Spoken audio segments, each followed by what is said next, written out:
the second sutra of the first chapter of Lao-Tzu's The Tao Te King. Conceived of as having no name, it is the originator of heaven and earth. The named is the mother of all things. ताओ ते king के प्रथम अध्याय का दूसरा सूत्र इस प्रकार है। वह नाम ही पृथ्वी और स्वर्ग का जनक है। वह नामधारी ही सभी पदार्थों की जननी है।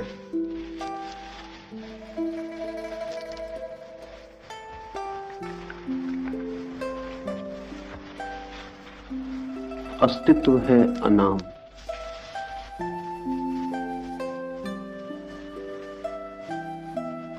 नाम देते ही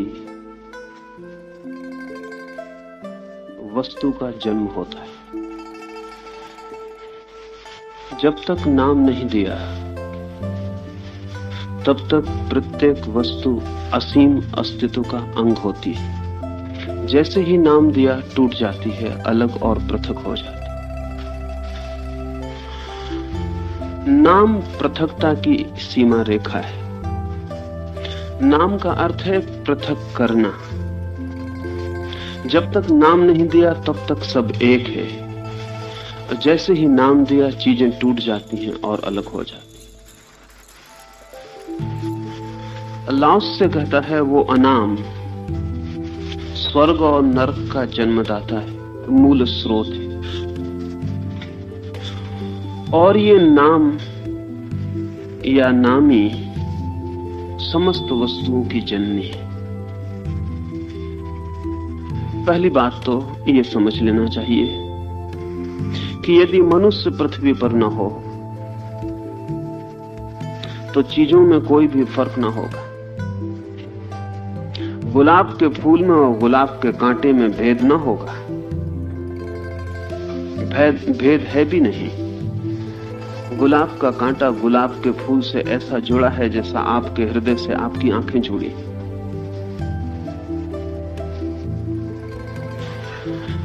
जमीन में और आसमान में भी कोई भेद ना होगा। वो जगह बतानी कठिन है जहां जमीन समाप्त होती है और आसमान शुरू होता है। वे संयुक्त हैं, एक ही चीज के दो छोर हैं। ये समुद्र कहां शुरू होता है और जमीन कहां शुरू होती है बताना मुश्किल है। आदमी ना हो तो समुद्र के भीतर जमीन का फैलाव है और समुद्र का फैलाव जमीन के भीतर। इसलिए तो कहीं भी खोदते हैं कुआं तो पानी निकल आता है। सागर में भी गहरे उतरे तो जमीन मिल जाएगी। सागर में पानी थोड़ा ज्यादा और मिट्टी थोड़ी कम, और मिट्टी में थोड़ा पानी ज्यादा, पानी कम और मिट्टी ज्यादा। बाकी बिना मिट्टी के पानी नहीं हो सकता और बिना पानी के मिट्टी नहीं हो सकती। आदमी को हम अलग कर दें तो चीजों में कोई भेद नहीं है, सब चीजें जुड़ी हुई और एक है। आदमी के आते ही चीजें अलग अलग हो जाती, होती नहीं, आदमी को अलग अलग दिखाई पड़ने लगती हैं। अगर मैं आपको देखता हूं तो आपके हाथ मुझे अलग मालूम पड़ते हैं, आपकी आंख मुझे अलग मालूम पड़ती है, आपके कान अलग मालूम पड़ते हैं, आपके पैर अलग मालूम पड़ते हैं, लेकिन आपके भीतर, आपके अस्तित्व में कहीं भी तो कोई भेद नहीं है। आंख और कान और हाथ और पैर सब संयुक्त हैं, एक ही चीज का फैलाव।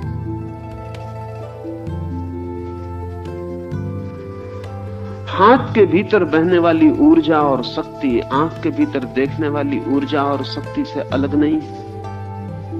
हाथ ही आंख से देखता है, आंख ही हाथ से छूती है। आपके भीतर, आपके अस्तित्व में जरा भी फासला नहीं, लेकिन बाहर से देखने पर, नाम दिए जाने पर फासला शुरू हो जाता। कहा आंख और आंख कान से अलग हो गई, कहा हाथ और हाथ पैर से अलग हो गए। दिया नाम कि हमने सीमा खींची और चीजों को पृथक किया। अल्लाह से कहता है वो अनाम, द नेमलेस। जब तक हम उसे नाम न दें तब तक वो समस्त अस्तित्व का स्रोत है और अस्तित्व को दो नाम दिए हैं लाओत्से ने, स्वर्ग का और नरक का, स्वर्ग का और पृथ्वी का।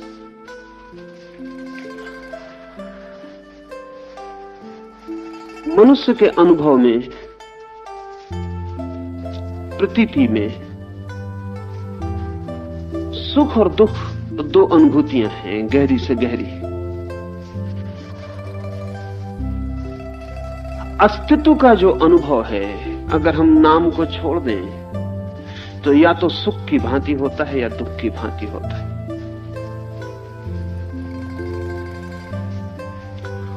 और सुख और दुख भी दो चीजें नहीं हैं। अगर हम नाम बिल्कुल छोड़ दें तो सुख दुख का हिस्सा मालूम होगा और दुख सुख का हिस्सा मालूम होगा। लेकिन हम हर चीज को नाम दे के चलते हैं। मेरे भीतर सुख की प्रतीति हो रही हो, अगर मैं ये ना कहूं कि ये सुख है, तो हर सुख की प्रतीति की अपनी पीड़ा होती। ये थोड़ा कठिन होगा समझना। हर सुख की प्रतीति की अपनी पीड़ा होती। प्रेम की भी अपनी पीड़ा है। सुख का भी अपना दंश है, सुख की भी अपनी चुभन है, सुख का भी अपना कांटा है। अगर नाम ना दें, अगर नाम दे दें तो हम सुख को अलग कर लेते हैं, दुख को अलग कर देते हैं। फिर सुख में जो दुख होता है उसे भुला देते हैं, मान के कि वो सुख का हिस्सा नहीं है। और दुख में जो सुख होता है उसे भुला देते हैं, मान करके वो दुख का हिस्सा नहीं, क्योंकि हमारे शब्द में दुख में सुख कहीं भी नहीं समाता और हमारे शब्द सुख में दुख कहीं भी नहीं समाता। आज ही मैं किसी से बात करता था कि यदि हम अनुभव में उतने तो प्रेम और घृणा में अंतर करना बहुत मुश्किल है। शब्द में तो साफ अंतर है, इससे बड़ा अंतर और क्या होगा। कहां प्रेम कहां घृणा। और जो लोग प्रेम की परिभाषाएं करेंगे वो कहेंगे प्रेम वही है जहां घृणा नहीं है और घृणा वही है जहां प्रेम नहीं है। लेकिन जीवंत अनुभव में प्रवेश करें तो घृणा प्रेम में बदल जाती है, प्रेम घृणा में बदल जाता है। असल में ऐसा कोई भी प्रेम नहीं है जिसे हमने जाना है जिसमें घृणा का हिस्सा मौजूद न रहता हो। इसलिए जिसे भी हम प्रेम करते हैं उसे हम घृणा भी करते हैं। लेकिन शब्द में कठिनाई है। शब्द में प्रेम में सिर्फ प्रेम आता है, घृणा छूट जाती है। अगर अनुभव में उतने भीतर झांक के देखें तो जिसे हम प्रेम करते हैं उसे हम घृणा भी करते हैं। अनुभव में, शब्द में नहीं। और जिसे हम घृणा करते हैं उसे हम घृणा इसलिए कर पाते हैं कि हम उसे प्रेम करते हैं, अन्यथा घृणा करना संभव ना होगा। शत्रु से भी एक तरह की मित्रता होती है, शत्रु से भी एक तरह का लगाव होता है, मित्र से भी एक तरह का अलगाव होता है और एक तरह की शत्रुता होती है। शब्द की अड़चन है, शब्द हमारे ठोस हैं और अपने से विपरीत को भीतर नहीं लेते। अस्तित्व बहुत तरल और लिक्विड है, अपने से विपरीत को सदा भीतर लेते। हमारे जन्म में मृत्यु नहीं समाती, लेकिन अस्तित्व में जन्म के साथ मृत्यु जुड़ी है, समाई हुई है। हमारी बीमारी में स्वास्थ्य के लिए कोई जगह नहीं है, लेकिन अस्तित्व में सिर्फ स्वस्थ आदमी ही बीमार हो सकता है। अगर आप स्वस्थ नहीं हैं तो बीमार ना हो सकेंगे। मरा हुआ आदमी बीमार नहीं होता। बीमार होने के लिए जिंदा होना जरूरी है, बीमार होने के लिए स्वस्थ होना जरूरी है। स्वास्थ्य के साथ ही बीमारी घटित हो सकती है। और अगर आपको पता चलता है कि मैं बीमार हूं तो इसलिए पता चलता है कि आप स्वस्थ हैं, अन्यथा बीमारी का पता किसको चलेगा, पता कैसे चलेगा। मैं ये कह रहा हूं कि जहां अस्तित्व है वहां हमारे विपरीत भेद गिर जाते हैं और एक का ही विस्तार हो जाता है। जहां हमने नाम दिया वहीं चीजें टूट के दो हिस्सों में बढ़ जाती हैं, एक डिकोटॉमी, एक द्वैत निर्मित हो जाता है तत्काल। यहां दिया नाम वहां अस्तित्व खंड खंड हो गया। नाम देना खंड खंड करने की प्रक्रिया है और नाम छोड़ देना अखंड को जानने का मार्ग है। पर हम बिना नाम दिए क्षण भर को नहीं रहते। बिना नाम दिए बड़ी बेचैनी होगी। हम देखते हैं, शायद देखते के साथ ही नाम दे देते हैं, सुनते हैं, सुनते के साथ ही नाम दे देते हैं। एक फूल दिखा कि मन देखने के साथ ही साथ नाम देता है, गुलाब है, सुंदर है कि असुंदर है, कि पहले जाना हुआ है कि नहीं जाना हुआ है, अपरिचित है कि परिचित है। तत्काल गुलाब का फूल तो छूट जाता है और शब्दों का एक जाल हमारे चित्त के ऊपर निर्मित हो जाता है। फिर हम उस शब्द के जाल में अस्तित्व को जब देखते हैं तो अस्तित्व टूटा हुआ मालूम पड़ता है। लाओस से कह रहा है कि अनाम तो अस्तित्व का जनक है, सारे अस्तित्व का स्रोत है, और नाम सारी वस्तुओं की जननी है। तो हम परमात्मा को कोई नाम ना दे सकेंगे, क्योंकि नाम देते ही परमात्मा वस्तु हो जाएगा। जिस चीज को भी हम नाम देंगे वो वस्तु हो जाएगी। आत्मा को भी नाम देंगे तो वो वस्तु हो जाएगी। और अगर हम पत्थर को भी नाम न दें तो वो आत्मा हो जाएगा। अगर हम नाम देने से बच जाएं और हमारा मन नाम निर्मित ना करे और हम बिना शब्द और बिना नाम के किसी पत्थर को भी देख लें तो पत्थर में परमात्मा प्रकट हो जाए। और हम किसी प्रेम से धड़कते हुए हृदय को भी नाम देकर देखें, मेरा बेटा, मेरी मां, मेरी पत्नी, कि हृदय जो धड़कता हुआ था जीवन से वो भी पत्थर का एक टुकड़ा हो जाए।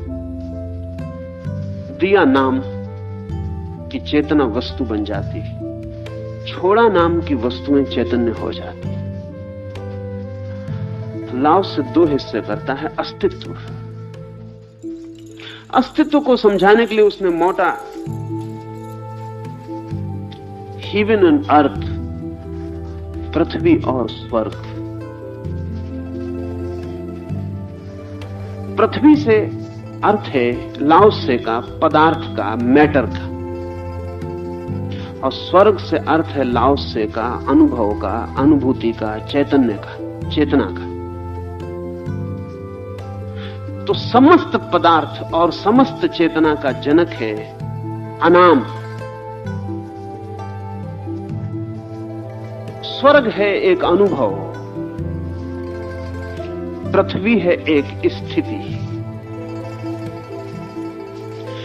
पृथ्वी से प्रयोजन है लाओसे का। जिन दिनों लाओसे ने ये शब्द उपयोग किए चीन में, पृथ्वी से वही अर्थ था जो हम पदार्थ से लेते हैं, और स्वर्ग से वही अर्थ था जो हम चैतन्य से लेते हैं, क्योंकि स्वर्ग की प्रतीति और अनुभव चेतना को होगी। पदार्थ से अर्थ है जड़ता का और स्वर्ग से अर्थ है चेतना का। समस्त चैतन्य और समस्त पदार्थ का मूल स्रोत है अनाम, और समस्त वस्तुओं की जननी है नाम देने की प्रक्रिया। हम वस्तुओं के जगत में रहते हैं, ना तो हम पदार्थ के जगत में रहते हैं और ना हम स्वर्ग के चेतना के जगत में रहते हैं, हम वस्तुओं के जगत में रहते हैं। इसे ठीक से अपने आसपास थोड़ी नजर फेंक कर देखेंगे तो समझ में आ सकेगा। हम वस्तुओं के जगत में रहते हैं। We live in things. ऐसा नहीं कि आपके घर में फर्नीचर है इसलिए आप वस्तुओं में रहते हैं, मकान है इसलिए वस्तुओं में रहते हैं, धन है इसलिए वस्तुओं में रहते नहीं। फर्नीचर, मकान और धन और दरवाजे और दीवालें ये तो वस्तुएं हैं ही, लेकिन इन दीवार, दरवाजों, इस फर्नीचर और वस्तुओं के बीच में जो लोग रहते हैं वो भी करीब करीब वस्तुएं हो जाते हैं। मैं किसी को प्रेम करता हूं तो चाहता हूं कि कल भी मेरा प्रेम कायम रहे, तो चाहता हूं कि जिसने मुझे आज प्रेम दिया वो कल भी मुझे प्रेम दे। अब कल का भरोसा सिर्फ वस्तु का किया जा सकता है, व्यक्ति का नहीं किया जा सकता। कल का भरोसा वस्तु का किया जा सकता है। कुर्सी मैंने जहां रखी थी अपने कमरे में, कल भी वहीं मिल सकती है, प्रेडिक्टेबल है, उसकी भविष्यवाणी हो सकती है, और रिलायबल है, उस पर निर्भर रहा जा सकता है। क्योंकि मुर्दा कुर्सी की अपनी कोई चेतना, अपनी कोई स्वतंत्रता नहीं। लेकिन जिससे मैंने आज प्रेम किया, कल भी उसका प्रेम मुझे ऐसा ही मिलेगा। अगर व्यक्ति जीवंत है और चेतना है तो पक्का नहीं हुआ जा सकता, हो भी सकता है, ना भी हो। लेकिन मैं चाहता हूं कि नहीं, कल भी यही हो जो आज हुआ था।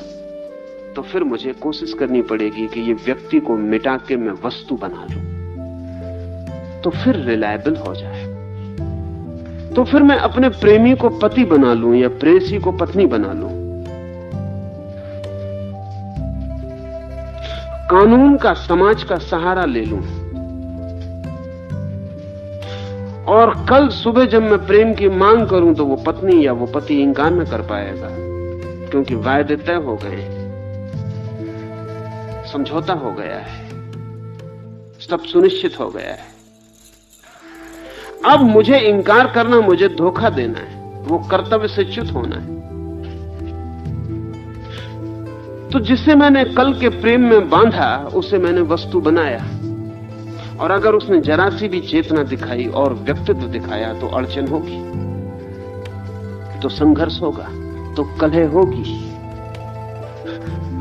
इसलिए हमारे सारे संबंध कलह बन जाते, क्योंकि हम व्यक्तियों से वस्तुओं जैसी अपेक्षा करते हैं। बहुत कोशिश करके भी कोई व्यक्ति वस्तु नहीं हो पाता, बहुत कोशिश करके भी नहीं हो पाता। हां, कोशिश करता है, उससे जड़ होता चला जाता है, फिर भी नहीं हो पाता। थोड़ी चेतना भीतर जगती रहती है, वो उपद्रव करती रहती है। फिर सारा जीवन उस चेतना को दबाने और उस पदार्थ को लादने की चेष्टा बनती है। और जिस व्यक्ति को भी मैंने दबा के वस्तु बना दिया, या किसी ने दबा के मुझे वस्तु बना दिया, तो एक दूसरी दुर्घटना घटती है कि अगर सच में ही कोई बिल्कुल वस्तु बन जाए तो उससे प्रेम करने का अर्थ ही खो जाता है। कुर्सी से प्रेम करने का कोई अर्थ तो नहीं। आनंद तो यही था कि वहां चैतन्य था।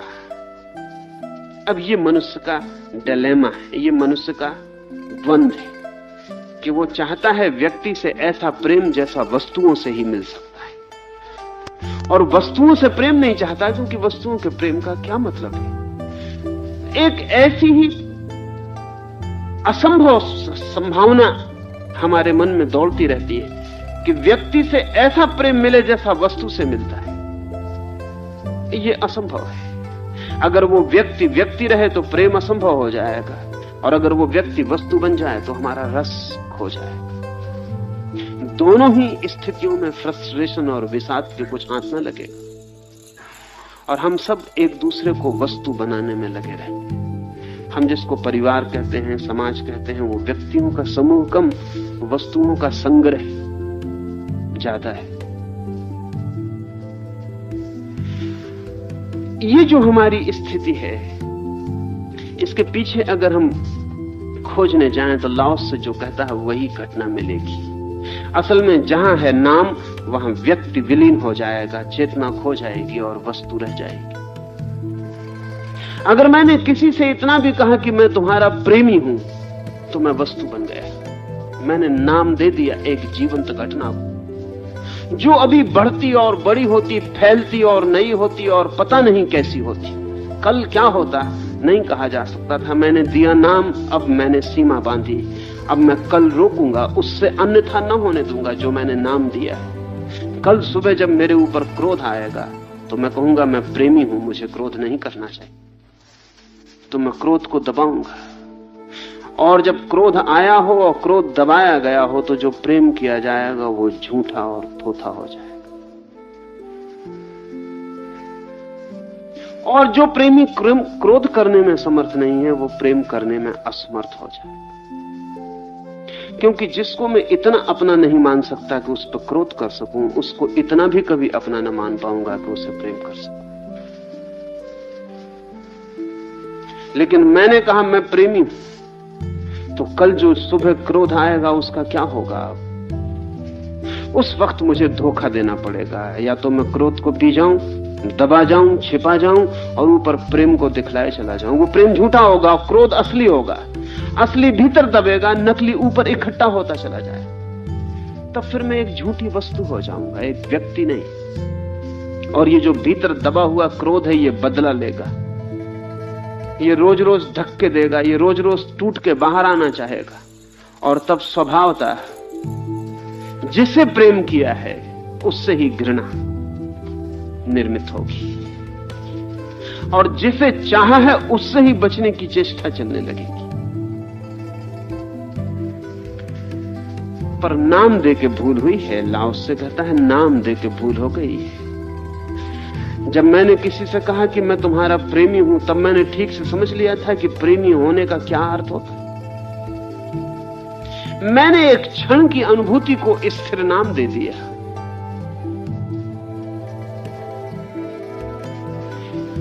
अगर मैंने भीतर झांक के देखा होता तो शायद मैं ऐसा नाम ना देता,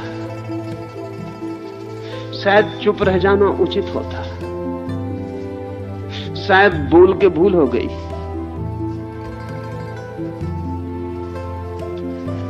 अमेरिका का एक प्रेसिडेंट कूलिज कम बोलता था, अत्यधिक कम। दुनिया में कोई राजनीतिक इतना कम बोलने वाला नहीं हुआ है।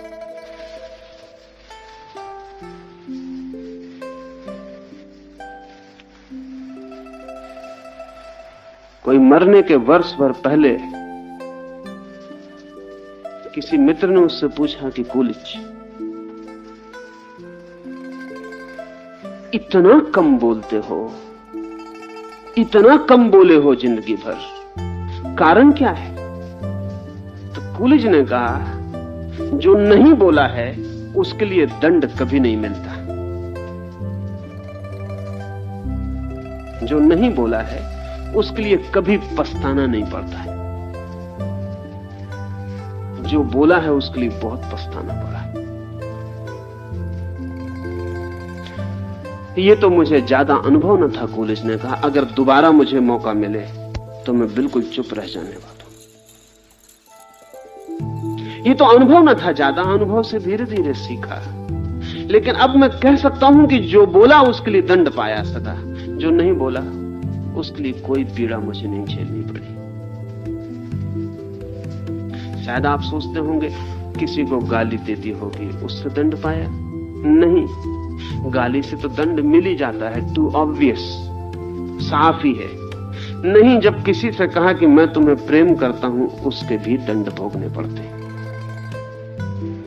असल में शब्द दिया, नाम दिया कि दंड होगा, क्योंकि हमने वस्तु बनाई जहां की वस्तु नहीं थी, जहां की तरल व्यक्तित्व था, जहां की तरल प्रवाह था, वहां हमने ठोक के नदी की बीच धार में दीवार खड़ी करने की कोशिश की।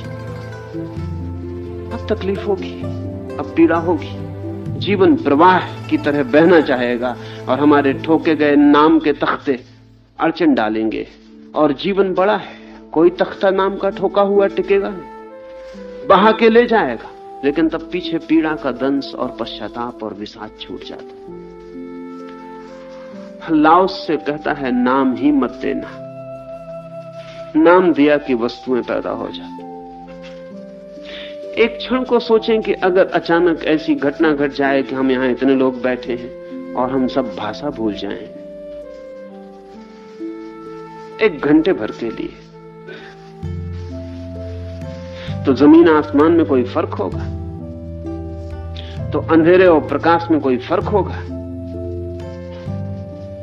तो आप में और पड़ोसी में कोई फर्क होगा? तो हिंदू और मुसलमान भिन्न होंगे? तो स्त्री और पुरुष में फासला होगा? अगर एक घंटे को हम सारी भाषा भूल जाएं, तो सारे फासले भी तत्काल घंटे भर के लिए गिर जाएंगे। एक अनूठा ही जगत होगा, विस्तार से भरा हुआ, जहां कोई सीमा ना होगी, जहां चीजें फैलती तो होंगी लेकिन रुकती ना होंगी। तब आपको ऐसा न लगेगा कि कोई आपके पड़ोस में बैठा है, क्योंकि ऐसा लगने के लिए भाषा जरूरी है। तब कोई पड़ोसी है ऐसा भी ना लगेगा, क्योंकि ऐसा लगने के लिए भाषा जरूरी है। तब कोई मित्र है ऐसा भी नहीं लगेगा, कोई शत्रु है ऐसा भी नहीं लगेगा। तब तो एक विराट अस्तित्व रह जाएगा। उस अस्तित्व में दो प्रतीतियां, नाम नहीं, उस अस्तित्व में दो प्रतीतियां रहेंगी जिनको लाओस से कहता है हेवन एंड अर्थ, स्वर्ग और पृथ्वी, या ज्यादा आज की भाषा में होगा कहना ठीक, पदार्थ और चैतन्य। दो विस्तार रह जाएंगे, पदार्थ का और चैतन्य का।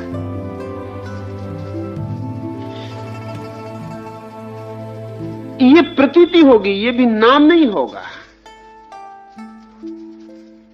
ये प्रतीति होगी।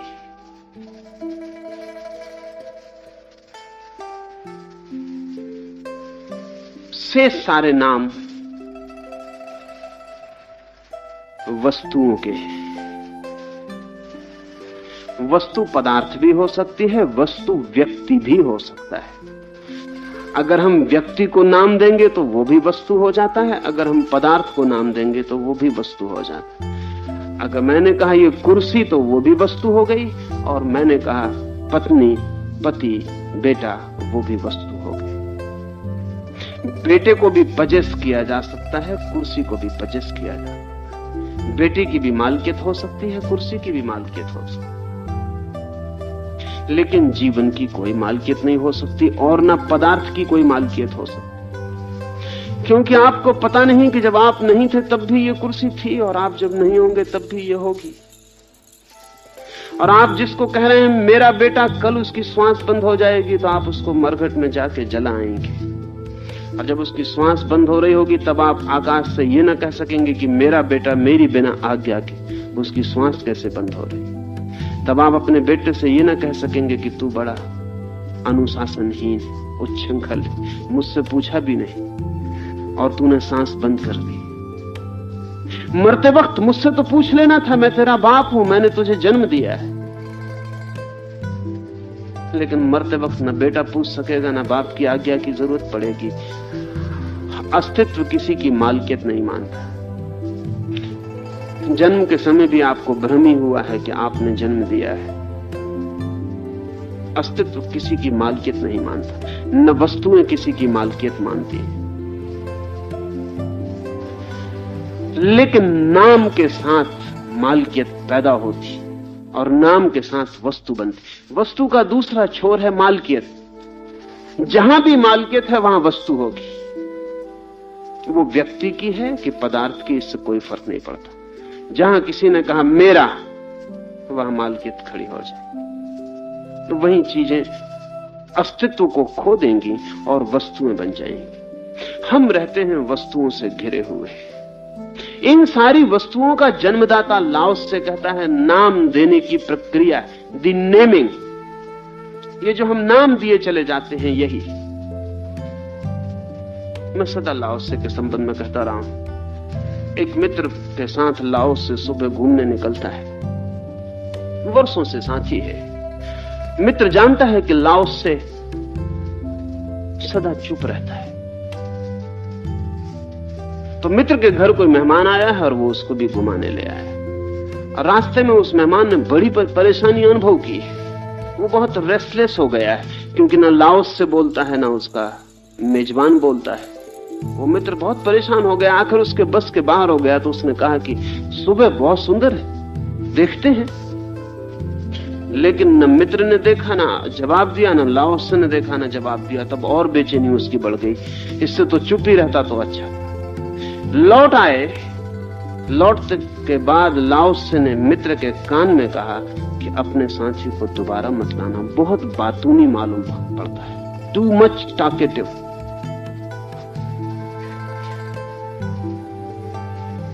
मित्र भी थोड़ा दंग हुआ, क्योंकि इतनी ज्यादा बात तो नहीं की थी। कोई 1.5 घंटे की अवधि में एक ही तो बात बोला था वो कि सुबह बड़ी सुंदर है। सांझ को मित्र आया और लाओस से कहा क्षमा करना, उसे तो रोक दिया, लेकिन मैं भी बेचैन रहा हूं, ऐसी ज्यादा बात तो नहीं की थी। इतना ही कहा था कि सुबह बड़ी सुंदर। लाओस ने कहा, दिया नाम की चीजें नष्ट हो जाए। सुबह बड़ी सुंदर थी जब तक वो तुम्हारा साथी नहीं बोला था। कठिन पड़ेगा समझना। लाओस से कहता है, सुबह बड़ी सुंदर थी जब तक तुम्हारा साथी नहीं बोला था। तब तक उस सौंदर्य में कोई सीमा न थी। तब तक वो सौंदर्य कहीं समाप्त होता हुआ मालूम नहीं पड़ता था। तब तक उस सौंदर्य का कोई अंत न था। लेकिन जैसे ही तुम्हारे मित्र ने कहा, बड़ी सुंदर है सुबह, सब सिकुड़ के छोटा हो गया। तुम्हारे मित्र के शब्दों ने सब पर सीमा बांधी। तुम्हारा मित्र सब पर हावी हो गया। और जब इतना सौंदर्य था तो बोलना सिर्फ कुरूपता थी। जहां इतना सौंदर्य था वहां बोलना सिर्फ विघ्न था। तो मैं तुमसे कहता हूं कि तुम्हारे मित्र को सौंदर्य का कोई पता नहीं, उसने सिर्फ बात चलाई थी। उसे कुछ पता नहीं है सौंदर्य का, क्योंकि सौंदर्य का पता होता तो बोलता हुआ आदमी चुप हो जाता है। चुप आदमी कैसे बोल सकता था? सौंदर्य का इंपैक्ट है। जब चारों ओर से सौंदर्य घेर लेता है तो प्राण चुप हो जाते हैं। हृदय धड़कता भी है तो पता नहीं चलता कि धड़कता है, सब निष्पन्द हो जाता है। पर हम चुप थे और तुम्हारा मित्र बोल पड़ा। उसे सौंदर्य का कोई पता न था, उसे सुबह का भी कोई पता न था। वो सिर्फ खूंटी खोज रहा था बातचीत चर्चा चलाने को। हम सब खोजते हैं। कोई भी मिलता है, आप मौसम की चर्चा शुरू कर देते हैं, कुछ भी बात शुरू कर देते हैं। वो सिर्फ बहाना होता है। असल में चुप रहना इतना कठिन है कि हम किसी भी बहाने से बोलना शुरू कर देते हैं। अब दोबारा जब आप किसी से बातचीत शुरू करें तो ख्याल रखना, आपको फौरन पता चल जाएगा कि सिर्फ बहाने हैं। न सुबह से मतलब, न सूरज से मतलब, न बादलों से मतलब, न वर्षा से मतलब, कोई मतलब नहीं है। पर कहीं से बात शुरू होनी चाहिए, क्योंकि दो आदमी चुप रहने की कला ही भूल गए कि दो आदमी साथ हों तो चुप रह सके। फ्रायड ने अपने जीवन भर के अनुभवों के बाद लिखा है कि पहले तो मैं सोचता था कि हम बात करते हैं कुछ कहने के लिए, लेकिन अब मेरा अनुभव यह है कि हम बात करते हैं कुछ छिपाने के लिए। कुछ चीजें हैं जो चुप रहने में उघड़ जाएंगी, उनको हम बातचीत करके छिपा लेते हैं। एक आदमी के पास घंटे भर मौन से बैठ जाइए तो उस आदमी को जितना आप जान पाएंगे उतना वर्ष भर उससे बात करते रहिए तो न जान पाएंगे। बात जो है वो आदमी अपने को छिपाने के लिए अपने चारों तरफ एक जाल खड़ा कर रहा है। उसकी आंखों को फिर आप न देख पाएंगे, उसके शब्दों में अटक जाएंगे, उसके उठने को न देख पाएंगे, उसके बैठने को न देख पाएंगे, उसके गेस्चर्स आपके ख्याल में ना आएंगे, उसके शब्द ही शब्द आपके आसपास रह जाएंगे। कभी आपने ख्याल किया है, जब आप पीछे किसी आदमी को याद करते हैं तो सिवाय शब्दों के आपको कुछ और याद आता है? याद आता है उस आदमी ने कैसे आपको देखा था, याद आता है उसने कैसे आपके हाथ का स्पर्श किया था, याद आता है उसके शरीर की गंध कैसी थी, याद आता है उसकी आंखों का ढंग कैसा था, याद आता है वो कमरे में कैसा प्रवेश हुआ था, याद आता है वो कैसा बैठा था, उठा था। कुछ भी याद नहीं आता। इतनी याद आता है कि उसने क्या कहा था। आदमी ना हुआ, वो ग्रामोफोन हुआ। आपने उसके बाबत जो स्मृति बनाई है वो सिर्फ शब्दों की, उसके पूरे अस्तित्व का आपको कोई भी पता नहीं। कितने हैरानी की बात है, अगर आप अपनी मां की शक्ल भी आंख बंद करके गौर से देखना चाहें तो आप पक्का पता न लगा पाएंगे कि मां की शक्ल कैसी। आप शायद एकदम से मेरी बात को इंकार करेंगे कि ऐसा कैसे हो सकता। आप घर जाके करना, आंख बंद कर लेना और देखना कि मां की शक्ल कैसी है, और आप पाएंगे कि जब तक गौर नहीं किया था तब तक तो कुछ कुछ पता था कि ऐसी है, और जब आप गौर करेंगे तो बहुत धुंधला हो जाएगा, सब रूपरेखा खो जाएगी। मां की शक्ल भी आप न पकड़ पाएंगे, क्योंकि किस बेटे ने मां को देखा है?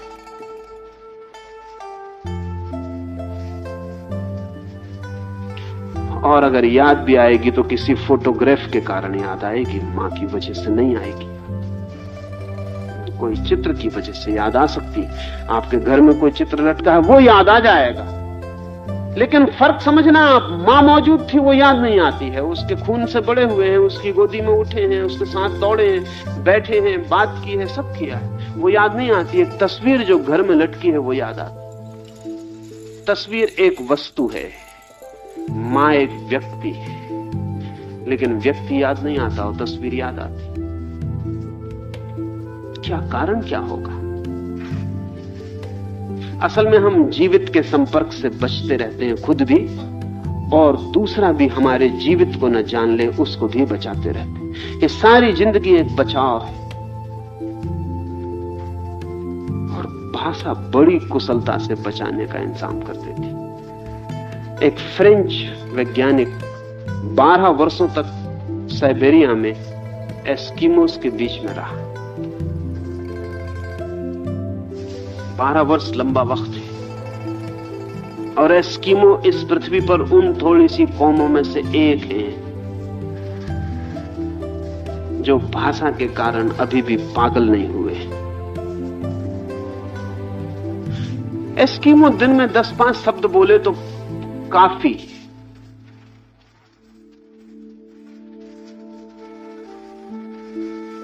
अगर एस्किमो को भूख लगी है तो वो इतना नहीं कहता कि मुझे भूख लगी, वो इतना ही कहता है भूख। और कहने पर जोर कम होता है। उसका हाथ कहता है भूख, उसकी आंख कहती है भूख, उसका पूरा शरीर कहता है भूख।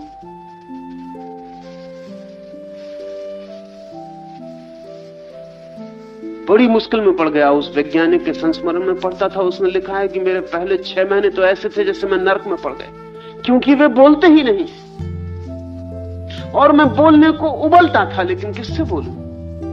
उसने लिखा है कि मैं अकेले में जाके अपने से ही जोर से बोल लेता। आप सब भी अपने से अकेले में बोलते। रास्ते पे चलते हुए लोगों को देखो, करीब करीब सब अपने से बातचीत करते चले जा रहे। कभी कभी तो बातचीत गर्मा गर्मी की भी हो जाती है अकेले में। हाथ पैर तक हिल जाते, सिर झटका दे देता है, इशारे हो जाते, और हर आदमी अपने से भीतर बात करने में लगा है। बाहर आप बात कर रहे हैं, भीतर आप बात कर रहे हैं।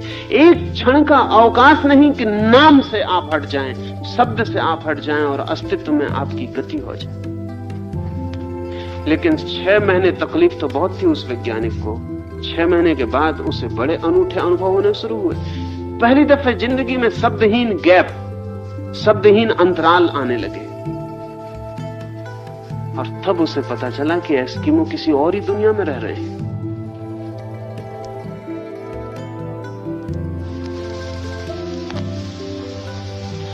लाओस से जिस दुनिया की बात कर रहा है, जिन लोगों की बात कर रहा है, जिन संभावनाओं की बात कर रहा है, वो शब्दहीन अनुभूति की संभावना की बात है। शब्द के साथ वस्तुओं का जगत आ जाता है। शब्द के हटते ही वस्तुओं का जगत हट जाता है और अस्तित्व मात्र ही रह जाता है।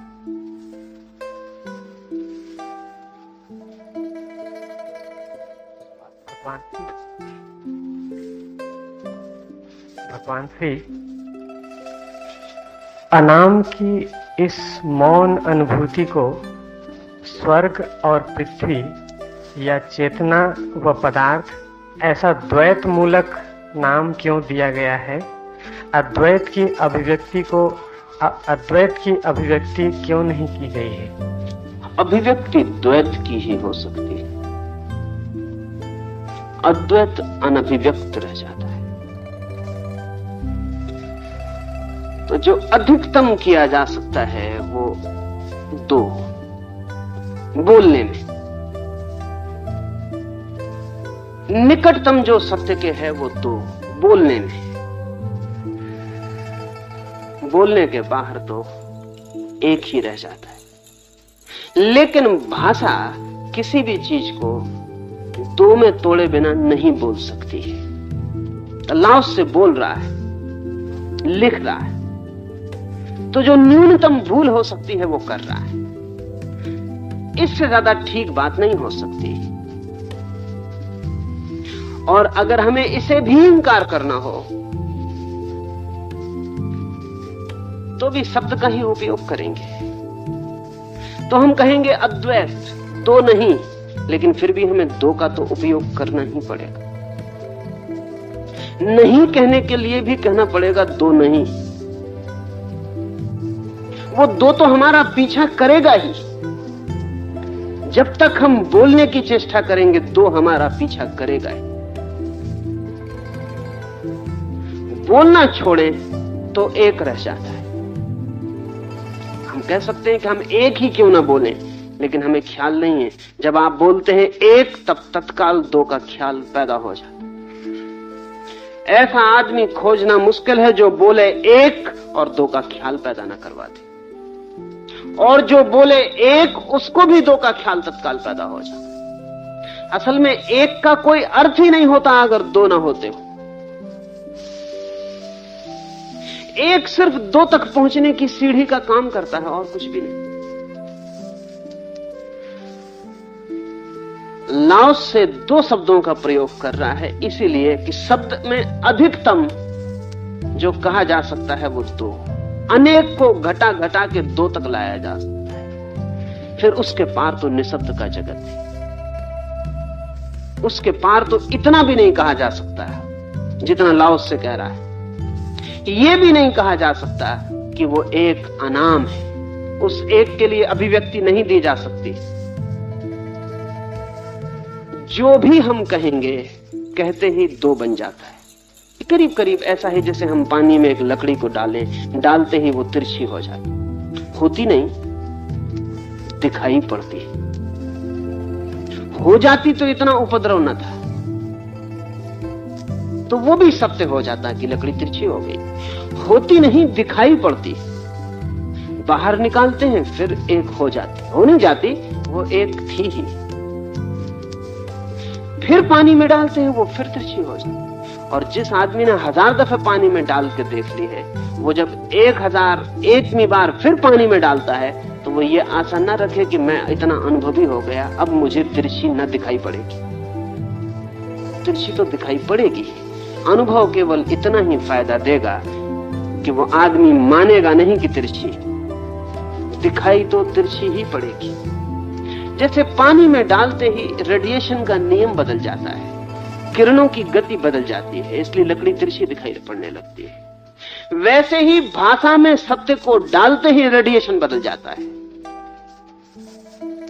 और एक बताने वाला शब्द भी डालिए भाषा में, तत्काल तिरछा होकर दो की सूचना देने लगता है। लाओसे को भी पता है कि जो मैं कह रहा हूं वो द्वैत है, लेकिन कोई उपाय नहीं। लाओस से भी कहेगा तो द्वैत का ही उपयोग करना पड़ेगा। इतनी कठिनाई है कि अगर लाओस से चुप भी रहे और चुप रह के भी कहना चाहे तो भी द्वैत हो जाएगा। अभिव्यक्ति की चेष्टा द्वैत बना देगी। समझिए, बहुत मौके पर ऐसा हुआ है। शेख फरीद के पास कोई गया है और उससे पूछता है कि मुझे कुछ कहो, लेकिन वही कहना जो सत्य है, जरा सा भी असत्य ना हो। मुझे तो तुम उसी सत्य को बताना। संतों ने जिसकी तरफ इशारा किया है और कहा है कि बताया नहीं जा सकता, तुम मुझे वही सत्य बता दो जो निशब्द है। फरीद ने क्या कहा? फरीद ने कहा, जरूर बताऊंगा।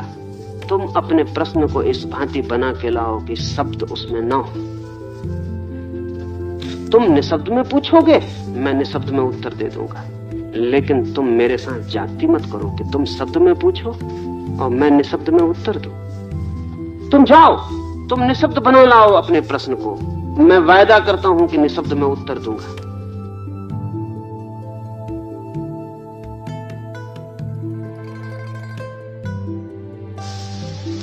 वो आदमी चला गया। कठिनाई तो थी, बहुत सोचा उसने वर्षों। कभी कभी फरीद उसके गांव से निकलता था तो उसके दरवाजे खटखटाता था, क्यों भाई, क्या हुआ तुम्हारे सवाल का? बना पाए अब तक कि नहीं बना पाए? आदमी कहता, बहुत कोशिश करता हूं लेकिन प्रश्न बनता नहीं बिना शब्द के। और कोशिश करो, फरीद कहता है।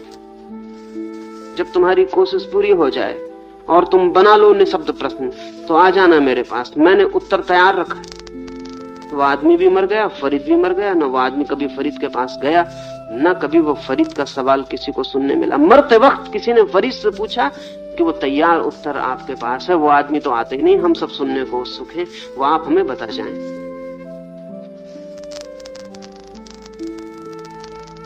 फरीद चुप बैठा रहा। उन्होंने कहा बता दें। फरीद चुप बैठा रहा। उन्होंने कहा बता दें, आपकी आखिरी घड़ी है, कहीं उत्तर आपके साथ न चला जाए। फरीद ने कहा कि मैं बता रहा हूं, मैं मौन हूं, यही मेरा उत्तर है।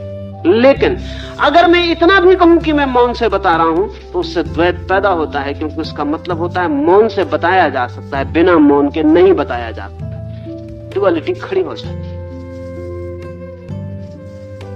डिस्टिंक्शन पैदा हो जाता है, भेद निर्मित हो जाता है। इसलिए तुम मुझसे ये मत कहलवाओ कि मैं मौन से बता रहा हूं, मैं मौन हूं और तुम समझ लो। शब्द मत उठाओ। पर अकेले मौन से कैसे समझा जा सकता है? लाओ त्से ने ये अकेली एक ही किताब लिखी, और ये उसने लिखी जिंदगी के आखिरी हिस्से।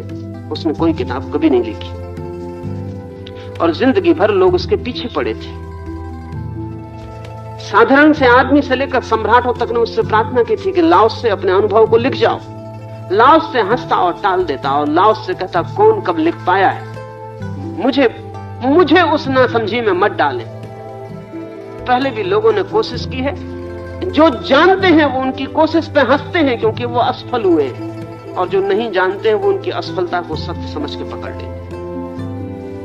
मुझसे ये भूल मत करवाएं, जो जानते हैं वो मुझ पे हंसेंगे कि देखो लाओ त्से भी वही कर रहा है, जो नहीं कहा जा सकता उसे कह रहा है, जो नहीं लिखा जा सकता उसको लिख रहा है। नहीं, मैं ये ना करूंगा। लाओ त्से जिंदगी भर टालता रहा। मौत करीब आने लगी तो मित्रों का दबाव और शिष्यों का आग्रह भारी पड़ने लगा। लाओ त्से के पास सच में संपदा तो बहुत थी, बहुत कम लोगों के पास इतनी संपदा रही है, बहुत कम लोगों ने इतना गहरा जाना और देखा है। तो स्वाभाविक था आसपास के लोगों का आग्रह भी उचित और ठीक ही था। लाओ त्से लिख जाओ। जब आग्रह बहुत बढ़ गया और मौत आती दिखाई ना पड़ी और लाओ त्से मुश्किल में पड़ गया, तो एक रात निकल भागा उन लोगों की वजह से जो पीछे पड़े थे कि लिखो, बोलो, कहो।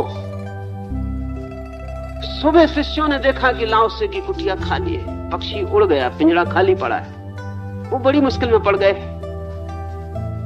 सम्राट को खबर की गई और लाओ त्से को देश की सीमा पर पकड़ा गया।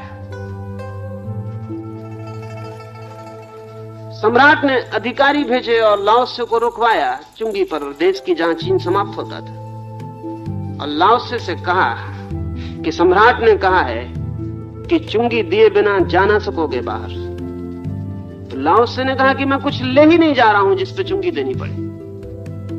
मैं कोई कर चुका हूं, मैं कुछ ले नहीं जा रहा हूं। सम्राट ने खबर भिजवाई कि तुमसे ज्यादा संपत्ति इस मुल्क के बाहर कभी कोई आदमी लेकर नहीं भागा। रुको चुंगी नाके पर, और जो भी तुमने जाना है लिख जाओ। ये किताब उस चुंगी नाके पर लिखी गई थी। वो लिख जाओ तो मुल्क के बाहर निकल सकोगे, अन्यथा मुल्क के बाहर नहीं निकल सकोगे। मजबूरी में पुलिस के पहरे में ये किताब लिखी गई थी। लाओ त्से ने कहा ठीक है, मुझे जाना ही है बाहर, तो मैं कुछ लिखे जाता हूं। ये ताओ ते किंग अनूठी किताब है, इस तरह कभी नहीं लिखी गई कोई किताब। भाग रहा था लाओ त्से इसी किताब को लिखने से बचने के लिए। निश्चित कठोरता लगती है सम्राट ने की, लेकिन दया भी लगती है। ये किताब ना होती, लाओ त्से जैसे और लोग भी हुए हैं जो नहीं लिख गए। लेकिन जो नहीं लिख जाते उससे भी तो क्या फायदा होता है? जो लिख जाते हैं उससे भी क्या फायदा होता है? जो नहीं लिख जाते उन पर कम से कम विवाद नहीं होता। जो लिख जाते हैं उन पर विवाद होता है। जो लिख जाते हैं उनके एक एक शब्द की हम विचार करते हैं कि क्या मतलब है, और मतलब शब्द के बाहर है। कभी अगर मनुष्य जाति का अंतिम लेखा जोखा होगा तो कहना मुश्किल है कि जो लिख गए वो बुद्धिमान समझे जाएंगे कि जो नहीं लिख गए वो बुद्धिमान समझे जाएंगे। वैसे दो में से कुछ भी चुनो, द्वैत का ही चुनाव है। कोई लिखने के खिलाफ चुप रहने को चुन लेता है, कोई चुप रहने के खिलाफ लिखने को चुन लेता है। बाकी द्वेष से बचने का उपाय नहीं। तो लाओस से जब शब्द का उपयोग करेगा तो द्वैत आ जाएगा। इसलिए उसने जान के कहा कि वो अनाम पृथ्वी और स्वर्ग का जनक है और वो नामधारी वस्तुओं का मूल स्रोत है। द्वैत निश्चित आ जाता है शब्द के साथ। लेकिन इसी आशा में लाओस से जैसे लोग शब्द का उपयोग करते हैं कि शायद शब्द के सहारे निशब्द की ओर धक्का दिया जा सके, ये संभव है। क्योंकि द्वैत केवल दिखाई पड़ता है नहीं, इसलिए ये संभव है। द्वैत केवल दिखाई पड़ता है नहीं। अगर होता तब तो कोई संभावना ना थी। समझे कि हम यहां एक वीणा के तार को मैं छेड़ देता हूं और छोड़ देता हूं। ध्वनि होती है पैदा इस भवन में, गूंजती है आवाज, फिर धीरे धीरे आवाज शून्य में खोने लगती है। क्या आप बता सकते हैं आवाज कब खो जाएगी और कब शून्य शुरू होगा? क्या आप कोई सीमा खींच सकेंगे जब आप कह सकें इस समय तक वीणा का स्वर गूंजता था और इसके आगे गूंजना बंद हो गया? क्या आप स्पष्ट रूप से ध्वनि में और निर्ध्वनि में कोई सीमा खींच सकेंगे? या कि आप पाएंगे कि ध्वनि निर्ध्वनि में खोती चली जाती है, शब्द शून्य बनता चला जाता है।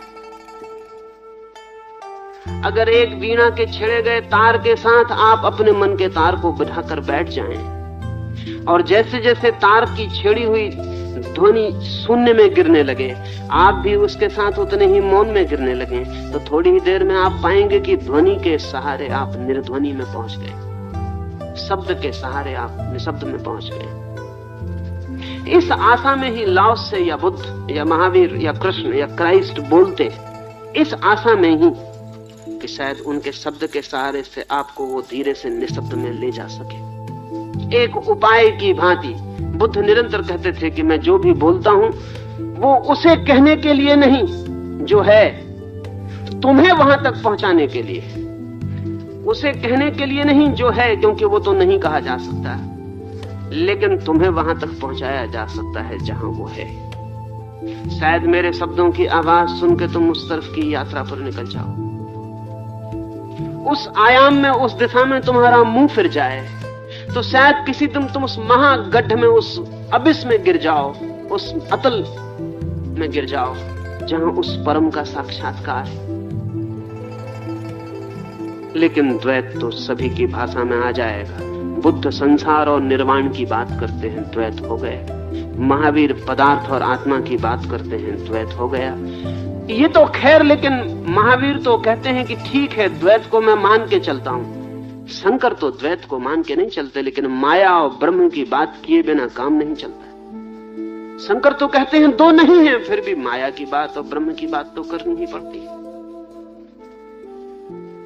क्योंकि अगर दो नहीं है तो शंकर लोगों से क्या कह रहे हैं? फिर किस चीज से छूटना है अगर दो नहीं है?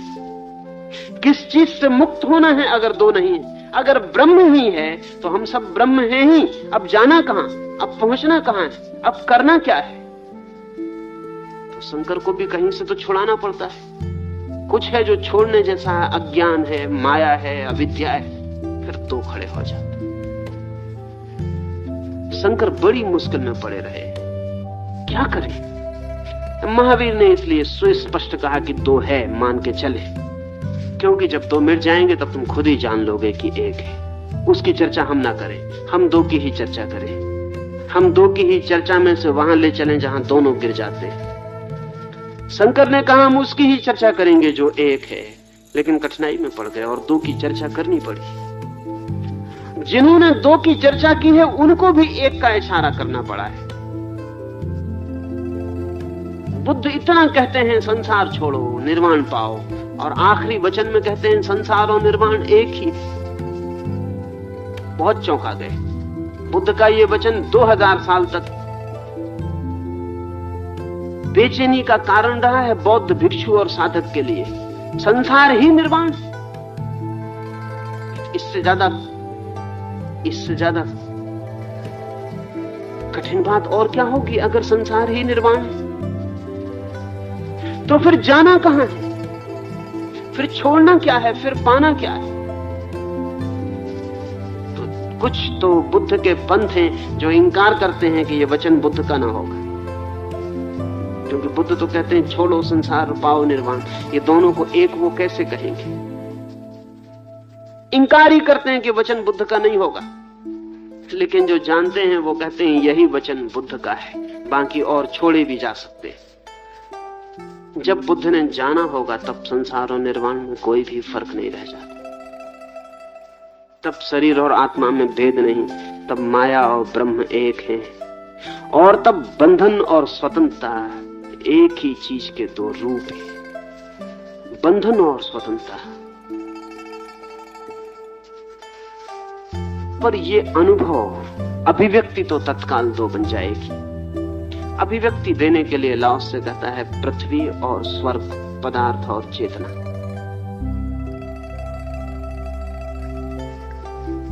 भगवान श्री, कल कहा गया है कि जिसे नाम दिया जा सके वह सनातन व अविकारी सत्य न होगा, लेकिन परम सत्य को दिए गए नाम काम चलाऊ हैं, और नाम सुमिरन की साधना से भी लोग अनाम को उपलब्ध हुए हैं।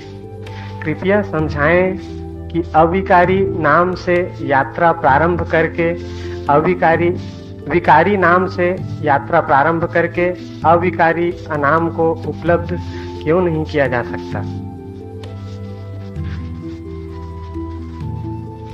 लाओस से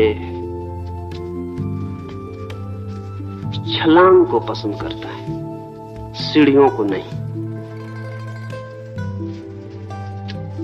ऐसे तो सीढ़ी भी छोटी छलांग है। जब आप सीढ़ी भी चढ़ते हैं तब भी सीढ़ी क्या चढ़ते हैं, छोटी छोटी छलांग लेते हैं, 20 हिस्सों में बांट देते हैं।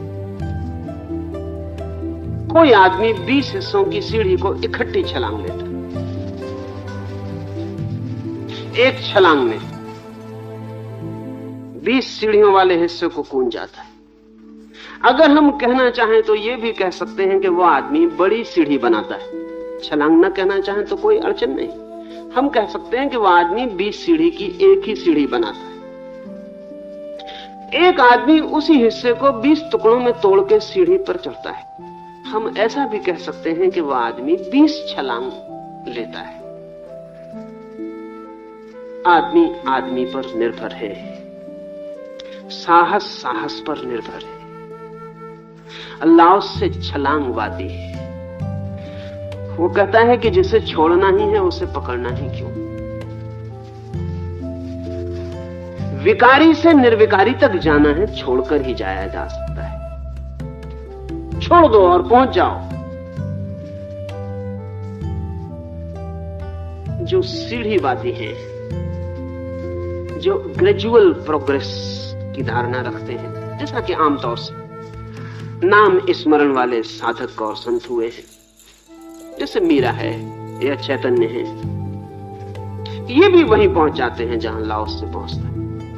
लेकिन वो कहते हैं छोड़ना है जरूर, लेकिन धीरे धीरे छोड़ना। एक एक सीढ़ी छोड़ते चलेंगे। तब जैसे नानक हुए हैं, सब सीढ़ी। तो नानक कहते हैं पहले जाप शुरू करो, नाम स्मरण शुरू करो, और कहे चले जाते हैं कि उसका कोई नाम नहीं, उसका कोई नाम नहीं। वो जो अलख निरंजन है उसका कोई नाम नहीं। वो जो अकाल है वो समय के बाहर है। पर नाम स्मरण करो।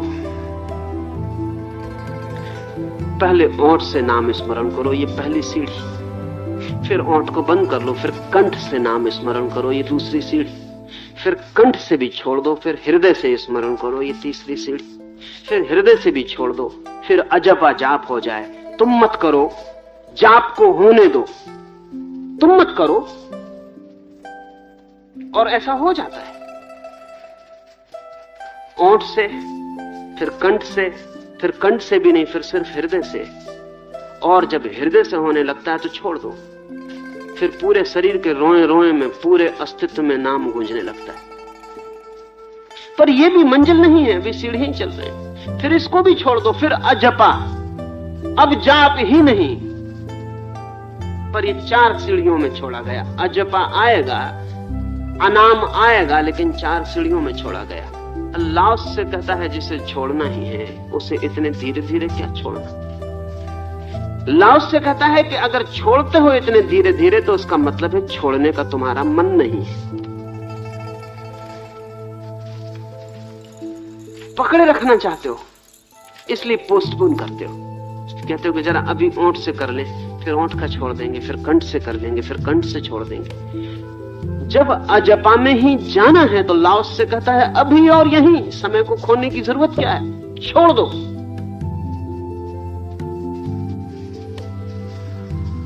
छलांग, जंप। लेकिन जरूरी नहीं है कि लाओस से जैसा कहता है वैसा सभी को सुगम हो। कभी कभी तो छुड़ाने के लिए धीरे धीरे ही छुड़ाना पड़ता है। लोग हैं, टाइप हैं, बड़े भिन्न भिन्न तरह के लोग हैं।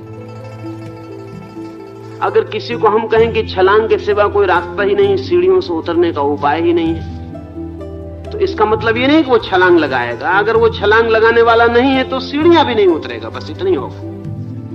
वो बैठ के रह जाएगा, वो कहेगा ये बात ही अपने काम की नहीं है। पर उसके लिए भी परमात्मा तक पहुंचने का मार्ग तो होना ही चाहिए। उसे कोई कहता है सीढ़ियों से आ जाओ।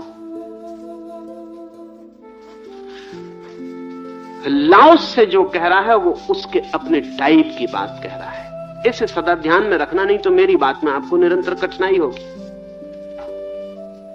मेरा अपना खुद का निजी जो स्वभाव है वो ऐसा है कि जब मैं लाओस से पे बोल रहा हूं तो मैं लाओस से होकर ही बोल रहा हूं। फिर मैं भूल जाऊंगा कोई चैतन्य कभी हुए, कि कभी कोई मीरा कभी हुई, कि कोई कृष्ण ने कभी कोई गीता कही, वो मैं नहीं बीच में आएगी, वो बात खत्म हो गई। तो अच्छा होगा कि जब लाओस से पर बोल रहा हूं तो दूसरे सवाल बीच में मत उठाएंगे, उसे समझने में फायदा नहीं होगा, नुकसान ही पड़ेगा। जब कृष्ण पर बोलता हूं तब पूछ लेना, तब लाओस से को बीच में मत लाना, क्योंकि जब कृष्ण पर बोलता हूं तो कृष्ण ही होकर बोलना है, फिर बीच में दूसरे को लाना नहीं। और मेरा अपना कोई लगाव नहीं है, इसलिए मैं किसी के भी साथ पूरा हो सकता हूं। मेरा अपना कोई लगाव नहीं है। अगर मेरा अपना कोई लगाव हो तो मैं किसी के साथ पूरा नहीं हो सकता। अगर मेरा लगाव हो कि नाम स्मरण से ही पहुंचा जा सकता है तो फिर लाओस से को मैं आपको न समझा पाऊंगा, अन्याय हो जाएगा।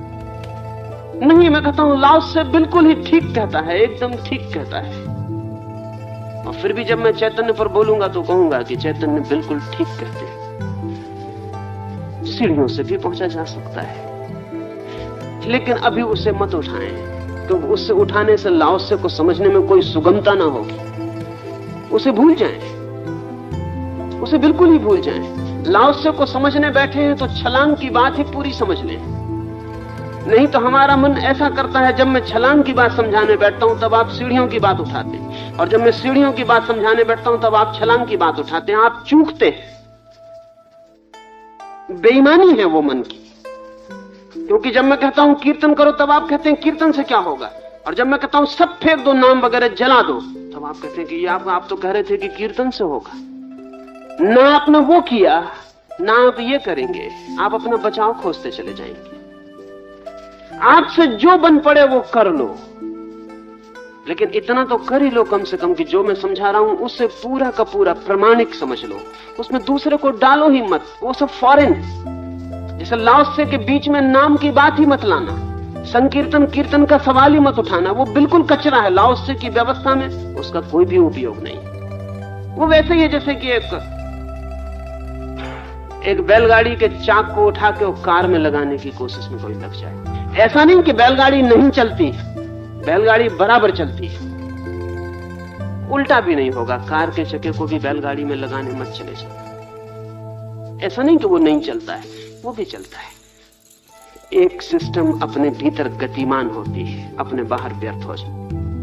लाओसे के लिए सब बेमानी है, और लाओसे ठीक कहता है, गलत नहीं कहता। असल में ठीक इतना बड़ी बात है, सत्य इतना बड़ा है कि वो अपने से विपरीत सत्यों को समा लेता है। सत्य इतना बड़ा है कि वो अपने से विपरीत को भी मेहमान बना लेता है। असत्य बहुत छोटा होता है, वो अपने से विपरीत को मेहमान नहीं बना सकता। सत्य के भवन में, जैसा कि जीसस ने कहा है कि मेरे प्रभु के मकान में बहुत कक्ष हैं। There are many mansions in my Lord's house. बहुत कक्ष है मेरे प्रभु के मकान, और एक एक कक्ष इतना बड़ा है कि एक कृष्ण के लिए, एक बुद्ध के लिए, एक महावीर के लिए, एक लाओसे के लिए, और इस तरह के 1000 लोग हों तो उनके लिए एक कक्ष काफी है, एक एक के लिए। वो सभी कक्ष प्रभु के मंदिर के कक्ष। लेकिन जब मैं तुम्हें लाओसे के कक्ष का दरवाजा बताऊं, तब तुम ये मत कहना कि दरवाजा तो लाल रंग का है। कल जो कक्ष का आपने दरवाजा दिखाया था कृष्ण का, वो तो पीले रंग का था। तो आप तो कहते थे पीले रंग के दरवाजे से प्रवेश होगा, अब आप कहते हैं लाल रंग के दरवाजे से प्रवेश होगा। और मजा यह है कि आप पीले रंग के दरवाजे से भी प्रवेश नहीं किए थे, और अब आप पीले रंग के दरवाजे की आड़ लेके लाल रंग के दरवाजे से भी प्रवेश नहीं करेंगे। कहीं से भी प्रवेश कर जाएं, छलांग बने लगाते छलांग लगा जाएं। जिनका चित्त युवा है और साहस से भरा है वो छलांग लगा जाएं। जो डरे हुए हैं, भयभीत हैं, छलांग लगाने में पता नहीं हाथ पैर न टूट जाएं, वो भी कम से कम सीढ़ियां तो उतरे हुए वहीं पहुंच जाएंगे, थोड़ी देर अबेर। लेकिन बैठे ना रह जाएं, क्योंकि बैठने वाला कभी नहीं पहुंचेगा। और ये भी मैं नहीं कहता कि हर कोई छलांग लगा जाए, क्योंकि जिसका मन लगाने का ना हो वो नहीं लगाए, क्योंकि जरूरी नहीं कि छलांग से पहुंचे ही हाथ पैर भी तोड़ ले सकता है। ये जरूरी नहीं है कि छलांग लगाने में कोई गौरव है। लगती हो तो लगाएं, ना लगती हो तो सीढ़ियों से उतर आए। लेकिन जिससे छलांग लगती हो वो सीढ़ियों से उतर के समय क्यों जाया करे। और ध्यान रहे, जो छलांग लगा सकता है वो सीढ़ियों पर गिर भी सकता है। सीढ़ियां बहुत छोटी पड़ेंगी उसके लिए, वो गिर सकता है, हाथ पैर तोड़ सकता है। जैसा सीढ़ियों से उतरने वाला छलांग में हाथ पैर तोड़ सकता है, वैसा छलांग लगाने वाला सीढ़ियों में हाथ पैर तोड़ सकता है। नहीं, निश्चित कर ले, अपने को समझ ले। मैं तो न मालूम कितने मार्गों की बात किए चला जाऊंगा। आपको जो दरवाजा अपने जैसा लगे आप उसमें प्रवेश कर जाना। आप इसकी फिक्र मत करना कि आगे के दरवाजे को और समझ ले। आपको जो भी समझने जैसा लगे वहां से चुपचाप प्रवेश कर जाना। और आखिर में मंदिर के बीच में पहुंच के आप पाएंगे कि और दरवाजों से प्रवेश किए लोग भी वहीं पहुंचे। किस दरवाजे से पहुंचे हैं आप, ये मंदिर के अंतर्गृह में पहुंचने पर कोई नहीं पूछता कि आप किस दरवाजे से आए, बाएं से आए कि दाएं से आए। छलांग लगा के चढ़े थे सीढ़ियां की, सीढ़ियां आसानी से चढ़े थे। मंदिर के भीतर पहुंचकर, प्रभु की प्रतिमा के निकट पहुंचकर कोई आपसे हिसाब नहीं पूछेगा कि आप धीमे आए, तेजी से आए, एक एक सीढ़ी चढ़े, 2-2 सीढ़ियां छलांग लगाई, कूद कर आ गए, क्या किया, कोई नहीं पूछेगा। ना आप ही याद रखेंगे कि आप कैसे आए। मंजिल पे पहुंच गया यात्री तत्काल भूल जाता है मार्ग को। मार्ग तभी तक याद रहता है जब तक मंजिल नहीं। ये सवाल ना उठाएं, इससे लाओसे को समझने में कठिनाई पड़ेगी, और इससे चैतन्य या मीरा को समझने में कोई सुविधा ना होगी। लाओसे को समझने चले हैं तो पूरा का पूरा आत्मसात हो जाएं, उसकी बात समझिए, वो बिल्कुल ठीक कह रहा है। कुछ लोग उसके ही रास्ते से पहुंचे, कुछ लोग उसी के रास्ते से पहुंच सकते। आप में से भी कुछ होंगे जो उसी के रास्ते से पहुंच सकते हैं। पूरी तरह समझ लें, शायद आप ही वही हो, तो वो रस आपके मन में बैठ जाए तो रास्ता बन जाए। लेकिन हमारा मन सदा ऐसा होता है। पहले मैं लोगों को शांत बैठ कर ध्यान करवा रहा था, तो मुझसे आके कहते थे कि इसमें तो कुछ होता नहीं, बैठे रहते। वही लोग, ठीक वही लोग, जब मैं तेजी से ध्यान करवाने लगा आके मुझसे कहने लगे कि इससे तो वो शांत बैठने वाला बहुत अच्छा था। उन्होंने ही मुझसे कहा था कि इससे कुछ नहीं होता, शांत बैठे समय खराब हो जाता है। अब वो मुझसे कहते हैं कि वो बहुत अच्छा था, उसमें तो शांत बैठ के बड़ा आनंद आता था। उस वक्त उन्होंने मुझसे उल्टा कहा था, नहीं आनंद नहीं, अब इससे बचना है। तब वो उससे बच रहे थे कि इससे कुछ नहीं होता, अब वो पीछे लौट के कहते हैं कि उससे कुछ होता था। अब इससे बचना है। अगर बचते चला जाना है तब तो कोई अड़चन नहीं। अन्यथा जब एक बात को समझने बैठे तो से सब बातों को भूल जाएं, तब पूरे उसमें लीन हो, डूबे, शायद वो रास्ता आपके लिए रास्ता बन जाए। और कुछ पूछना हो तो पूछ लें। सूत्र फिर कल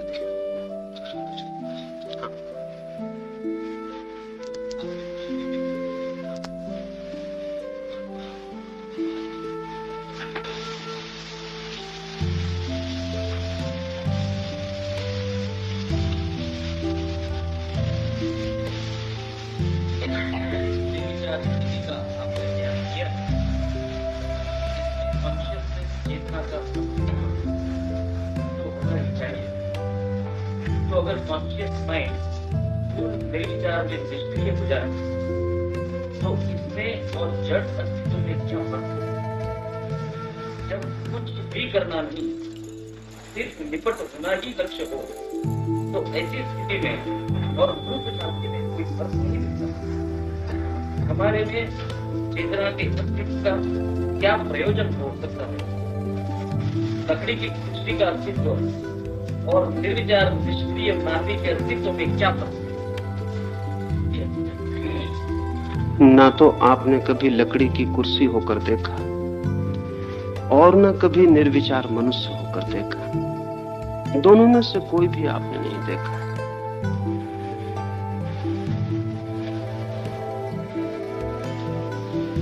लेकिन सोचते हैं हम कि दोनों में फर्क होना चाहिए, या सोचते हैं कि शायद दोनों में कोई फर्क ना होगा। लकड़ी की कुर्सी कैसा अनुभव करती है इसका आपको कोई भी पता नहीं। अनुभव करती भी है, नहीं करती इसका भी कोई पता नहीं।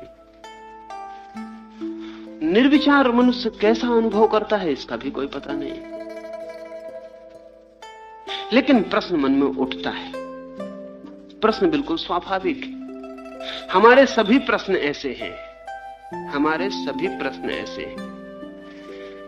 कि जो हमारे अनुभव के बाहर होता है उसके संबंध में हम प्रश्न निर्मित कर लेते हैं। उनका कोई भी उत्तर परिणामकारी नहीं होगा। सिर्फ अनुभव ही परिणामकारी हो सकता है। तो पहले तो हम थोड़ा अनुभव को समझें, फिर उत्तर को भी देख लें। जब व्यक्ति के सारे विचार शांत हो जाते हैं तो कॉन्शियसनेस तो रहती है, सेल्फ कॉन्शियसनेस नहीं रहती। चेतना तो रहती है लेकिन स्वचेतना नहीं रहती। लेकिन हमें बड़ी कठिनाई होगी क्योंकि हमने सिवाय सेल्फ कॉन्शियसनेस के और कोई कॉन्शियसनेस कभी जानी नहीं। जब हम कहते हैं चेतन हूं मैं, तो उसका मतलब होता है मैं हूं। हमारे चेतन होने का एक ही मतलब होता है, अपने होने का हमें पता है कि मैं हूं, हालांकि बिल्कुल पता नहीं है कि कौन, क्या हूं, कुछ पता नहीं, बस मैं हूं। ये जो हमारी स्वचेतना है, सेल्फ कॉन्शियसनेस है, ये रोग है, बीमारी है। इसी स्वचेतना के संघट का नाम अहंकार है, ईगो है।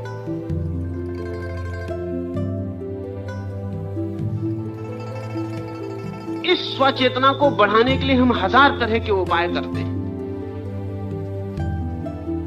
जब आप बहुत अच्छे कपड़े पहनकर निकले हैं जैसे किसी और के पास नहीं, तो होता क्या है? ये स्वचेतना मजबूत होती है। साधारण कपड़ों में सेल्फ कॉन्शियस होना मुश्किल हो जाता है, असाधारण कपड़ों में आप सेल्फ कॉन्शियस हो जाते। अगर आप रथ पे बैठ के चल रहे हैं और बाकी लोग जमीन पे चल रहे हैं तो आप सेल्फ कॉन्शियस हो जाते हैं। आप हाथी पर बैठे हैं, बाकी लोग जमीन पर हैं, तो आप सेल्फ कॉन्शियस हो जाते हैं। आप कुछ हैं। ये जो होने का सघन भाव है, ये तो रोग है, बीमारी। यही चिंता है, यही तनाव है, यही अशांति है। जिस व्यक्ति के विचार शून्य हो जाएंगे वो कॉन्शियस तो होगा, सेल्फ कॉन्शियस नहीं होगा। चैतन्य तो वो पूरा होगा, चेतना तो उसके रोए रोए में होगी, चेतना तो उसके चारों ओर प्रवाहित होगी, लेकिन चेतना के बीच में कोई मैं नाम का केंद्र नहीं होगा, सेंटरलेस, कोई केंद्र नहीं होगा मैं नाम का। पर यह कठिन होगा बिना अनुभव के ख्याल में आना, क्योंकि हमारा अनुभव एक ही है। वो मैं नाम का केंद्र जो है वो घाव की तरह बीच में फड़कता रहता है, उसका ही हमें पता है। इसलिए बेहोशी में अच्छा लगता है, शराब पी के अच्छा लगता है, क्योंकि उसमें वो जो सेल्फ कॉन्शियसनेस है वो डूब जाती है, वो घाव थोड़ी देर के लिए भूल जाता है। रात गहरी नींद आ जाती तो सुबह अच्छा लगता है, क्योंकि उस रात की गहरी नींद में वो जो बीमारी थी वो थोड़ी देर के लिए छूट जाती। कहीं संगीत सुन लेते हैं, घड़ी भर भूल जाते हैं, अच्छा लगता है। वो जो मैं नाम की बीमारी थी वो थोड़ी देर के लिए विसर्जित हो जाती। लेकिन चैतन्य को हमने नहीं जाना है कभी, हमने सिर्फ इस कंसंट्रेटेड ईगो को जाना है, इस एकाग्र हो गए अहंकार को जाना है। ये अहंकार चेतना का रोग है। जब विचार शून्य होते हैं, शांत और निर्विचार होते हैं, तब चेतना पूरी होती है, लेकिन आप नहीं होते, मैं नहीं होता हूं सिर्फ। अगर हम इस मैं हूं को दो हिस्सों में तोड़ दें, मैं को अलग कर दें, सिर्फ हूं बच जाए, तो हूं होता हूं। MNIST, not I am, MNIST, मैं हूं ऐसा नहीं हूं। इस हूं में कहीं कोई मैं का भाव नहीं होता, और चूंकि हूं में मैं का कोई भाव नहीं होता, इसलिए तू का कोई सवाल नहीं होता। इधर गिरता है मैं, उधर तू गिर जाता है। इसलिए जब हम सेल्फ कॉन्शियस होते हैं तो व्यक्ति होते हैं, और जब हम सिर्फ कॉन्शियसनेस होते हैं तो समष्टि हो जाते हैं। जब होता हूं मैं, तब मैं अलग और सारा जगत अलग। मैं एक द्वीप बन जाता हूं, एक आइलैंड अलग। और जब सिर्फ हूं, मैं खो गया, तो मैं एक महाद्वीप हो जाता हूं। सब चांद तारे मेरे होने के भीतर घूमने लगते, सूरज मेरे भीतर उगने लगता है, फूल मेरे भीतर खिलने लगते हैं। मित्र शत्रु वो सब जो कल की भाषा में जो भी थे, वो सब मेरे भीतर घटित होने लगते हैं। मैं फैल जाता हूं। इसको पुराना जो ढंग है कहने का वो यह है कि मैं ब्रह्म हो जाता हूं। ब्रह्म का अर्थ मैं फैल जाता हूं। मैं इतना फैल जाता हूं कि सब मेरे भीतर आ जाता है, कुछ भी मेरे बाहर नहीं रह जाता। तो जब तक स्वचेतना है तब तक सब बाहर और आप अलग, और जब सिर्फ चेतना रह जाती तो सब भीतर, बाहर कुछ भी नहीं। There is no outside. Chaitanya के लिए कोई बाहर का हिस्सा नहीं है, सब भीतर ही भीतर है, ओनली इनसाइडनेस। पर उसका अनुभव ना हो तो ख्याल में ना आए। कैसे ख्याल में आए? क्योंकि हम तो सोच ही नहीं सकते कि कोई ऐसी इनसाइड हो सकती जिसमें आउटसाइड ना हो। जहां भी इनसाइड होती, आउटसाइड होती। हमारा सारा अनुभव यह कहता है कि घर का भीतर होगा तो बाहर भी तो होगा, क्योंकि हमें उस घर का तो पता नहीं जो ये पूरा विराट एक ही घर है, इसके बाहर कुछ भी नहीं है। जब सिर्फ चेतना रह जाती है और विचार खो जाते हैं तो सब भीतर आ जाता है।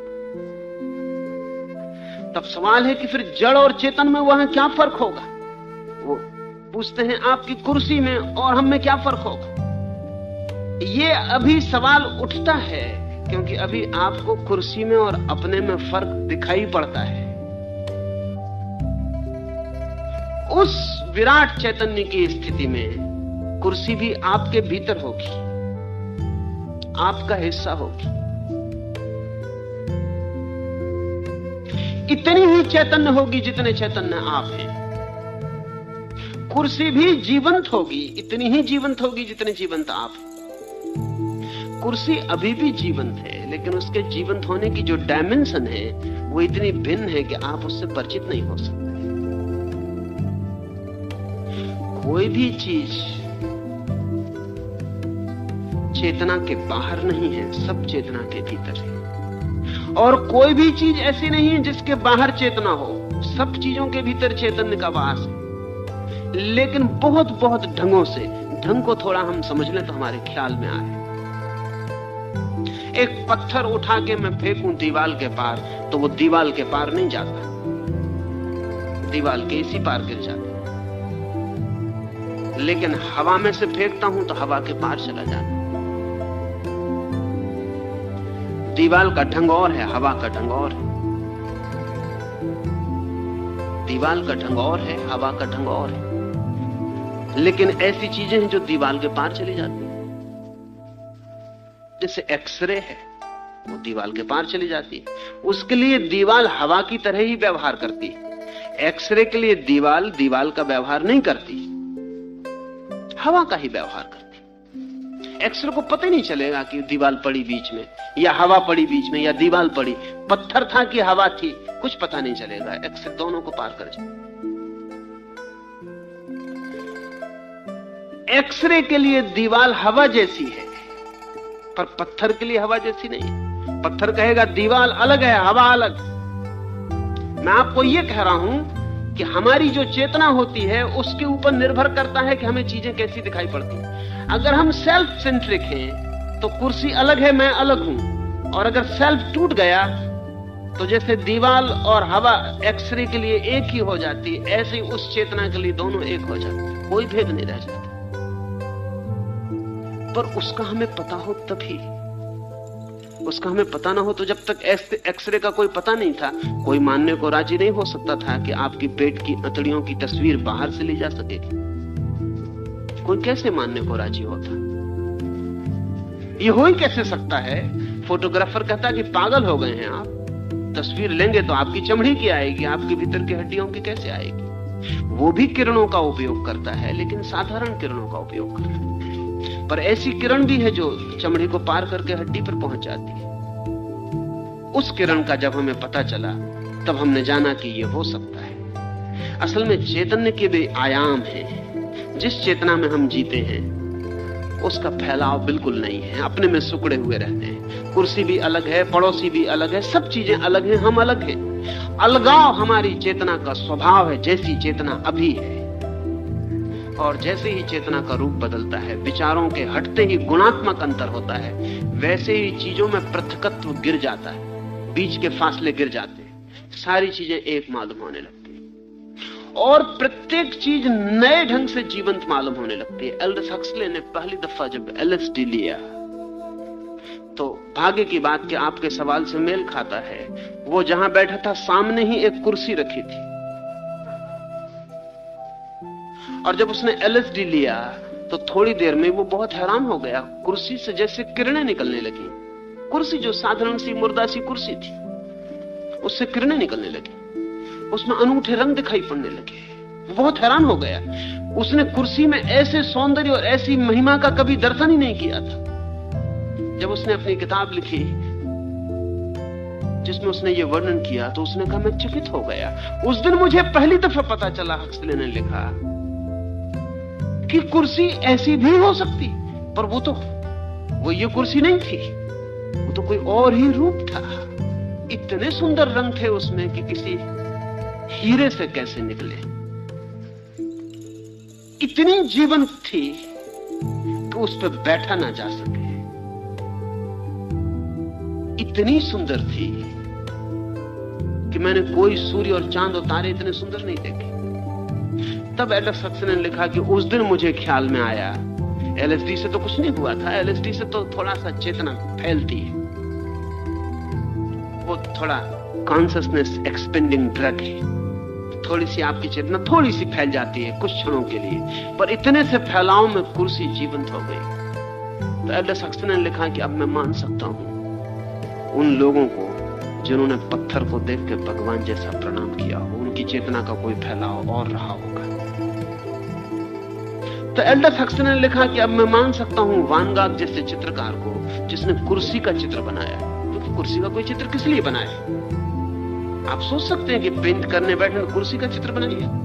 वान गॉग जैसा अनूठा चित्रकार कुर्सी का चित्र बनाया, महीनों मेहनत करे, पागल होगा। कुर्सी भी कोई बनाने जैसी चीज है। लेकिन हक्सले ने कहा कि तब तक मैं कभी नहीं समझ पाया था वान गाग ने क्यों कुर्सी का चित्र बनाया। तब मैं समझा कि वान गाग ने किसी और चेतना के क्षण में इस कुर्सी को देखा होगा जिसको उसने रंगा है। पर फिर भी हमारे रंग बहुत फीके हैं। एलएसडी के बाद जो रंग दिखाई पड़ते हैं वो रंग हमने कभी देखे नहीं। पर एलएसडी कुछ भी नहीं करता, आपकी साधारण चेतना को थोड़ा सा फैलाव देता है, जैसे कि किसी हमने गुब्बारे में थोड़ी हवा और भर दी और वो बड़ा हो गया। पर उस थोड़े से फैलाव में सब रंग बदल जाते हैं। साधारण किनारे, रास्ते के किनारे हुए पड़े हुए कंकड़ पत्थर हीरे मोतियों जैसे चमकने लगते।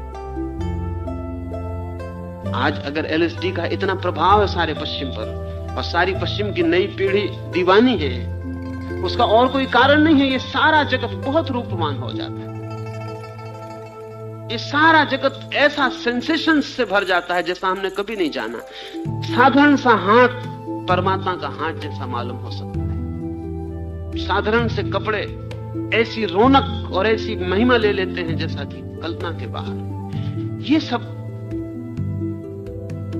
एलएसडी ने एक नया ख्याल तो खोला। वो नया ख्याल ये कि चेतना अगर जरा सी फैल जाए तो जगत बिल्कुल दूसरा हो जाता है। लेकिन महावीर या लाओस से जैसी चेतना जब पूरी फैलती होगी,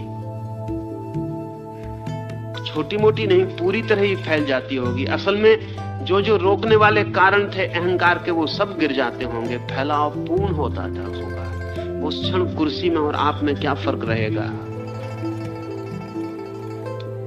समझ में आपके अभी आना मुश्किल पड़ेगा। क्योंकि जिस कुर्सी को आप जानते हैं वो भी असली कुर्सी नहीं, और जिस आपको आप जानते हैं वो भी असली आप नहीं। दो नकली चीजों के बीच आप हिसाब लगाने बैठेंगे, कुछ ख्याल में नहीं आता। आप असली हो जाइए तो कुर्सी को भी असली होने का मौका मिले, क्योंकि नकली आदमी असली कुर्सी को नहीं देख सकता है। और तब आपके लिए नए द्वार, हक्सले ने अपनी किताब का नाम रखा है न्यू डोर्स ऑफ परसेप्शन, दर्शन के नए द्वार, एलएसडी से। और एलएसडी तो सिर्फ एक रासायनिक परिवर्तन है। 6 घंटे, 8 घंटे, 12 घंटे के लिए रहेगा, फिर खो जाएगा, और वो भी अत्यल्प।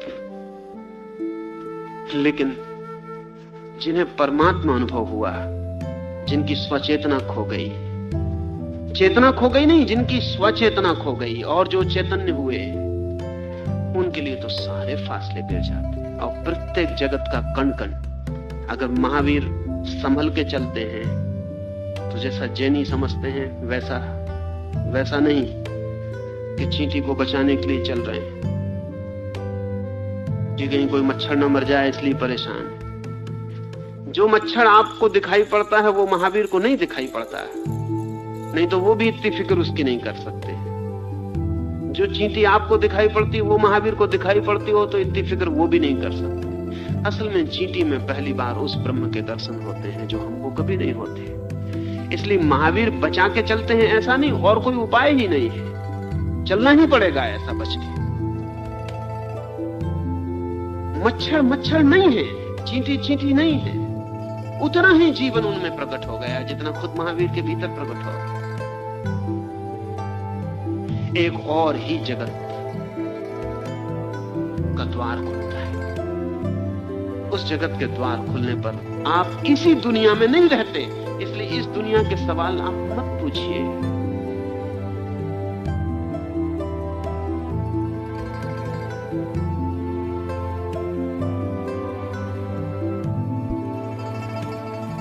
का कोई